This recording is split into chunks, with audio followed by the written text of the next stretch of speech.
айбгӯӣ ва айбҷӯӣ аз сифатҳои бадтарини инсоният аст ки ҳеҷ кадоми мо онро қабул надорем, дӯст надорем. Мо намехоҳем як нафар айбҳои моро ҷустуҷӯ кунад, як нафар дар бораи мо айбгӯӣ кунад.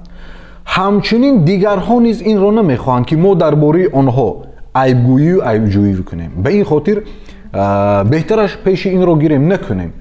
хуб, мавлоно мегӯянд яке аз сабабҳое ки инсонҳо айбгӯӣ ва айбҷӯӣ мекунанд ин аст ки ғофиланд ин халқ аз худ эй падар лоҷарам гӯянд айби ҳамдигар. вақте ки мо аз ҳоли худ ғофил мемонем, ба даруни худ сар намезанем, айбҳои худро намебинем, маҷбур дар зиндагии як нафари дигар сари худро дохил мекунем ва айби онҳоро меҷӯему айбгӯӣ мекунем. аз ин ки айби дигаронро гӯему айби дигаронро ҷӯем, айби худро гӯему айби худро ҷӯем.